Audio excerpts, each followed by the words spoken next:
नमस्कार, मी करुणा the करुणास kitchen मराठीमध्ये तुमच्या सर्वांचं खूप खूप स्वागत आहे। तर आज आपण नागपुरी स्टाईलमध्ये दह्याची कढी कशी बनवायची ते बघणार आहोत। नागपूरमध्ये कुठलाही सण असेल किंवा कुठलाही प्रोग्राम असेल, तुमच्या घरी काही प्रोग्राम असेल तर ते कढीशिवाय पूर्ण होत नाही।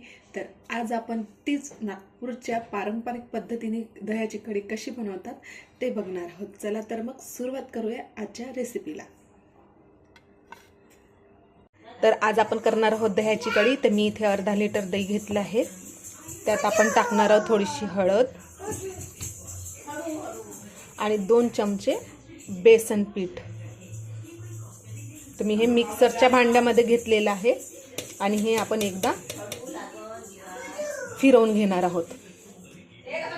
तर इथे मी हे छान असं मिक्सरला फिरवून घेतलेलं आहे। तर मी इथे एका पातेल्यात आता पातेलं गरम करायला ठेवलेत। यात आपण कढीला फोडणी घालणार आहोत। तर फोडणीसाठी आपण याच्यामध्ये तेल घालणार आहोत। कढीला जास्त तेल लागत नाही। तर इथे मी 1 पडी तेल घातलेलं आहे। तेल आपलं छान तापलेलं आहे। यातच आपण टाकणार आहोत मोहरी छान तडतडू द्यायची। त्यातच टाकणार आहोत आपण जिरे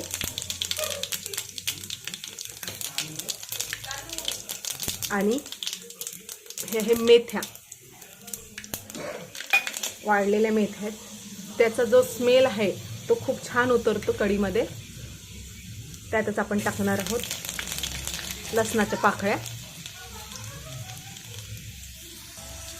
लांब कापून घेतलेल्या हिरव्या मिरच्या आणि अर्थातच कढीपत्ता।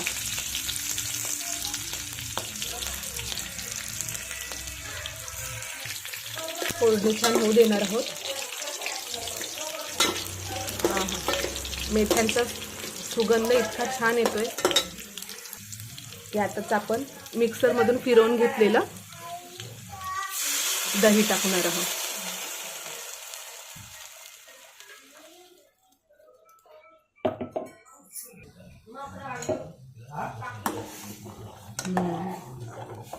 बघू शकता। आणि आता तुम्ही याच्यामध्ये तुम्हाला कितपत पातळ आणि कितपत घट्ट त्या प्रमाणात तुम्ही यामध्ये पाणी टाकून घेऊ शकता। तर याच्यामध्ये मी 1.5 ग्लास पाणी टाकले आहे। कारण जसजसं कढी शिजत जाती, उकळी फुटती, तसतशी ती गाढी होत जाते। तुम्हाला हवं असल्यास तुम्ही त्यात मिरचीची पेस्ट पण घालू शकता, पण मी शक्यतोवर लांब कापूनच मिरची टाकते।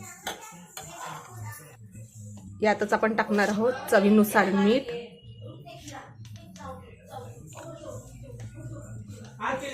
आणि कढी छान अशी शिजवून घेणार आहोत उकळी फुटतपर्यंत। तर तुम्ही इथे बघू शकता आपल्या कढीला छान अशी उकळी आलेली आहे। आता लास्टमध्ये आपण याच्यामध्ये कोथिंबीर टाकू। आता आपण इथे कोथिंबीर टाकू छान अशी। वाह, इथे आपली कढी तयार आहे। तुम्हाला जर आजची रेसिपी आवडली असेल तर माझ्या चॅनलला लाईक, शेअर, सबस्क्राईब करायला विसरू नका आणि ही रेसिपी घरी नक्की ट्राय करून बघा। तोपर्यंत हेल्दी फ्रूट खात राहा आणि द करुणास किचन बघत राहा। बाय।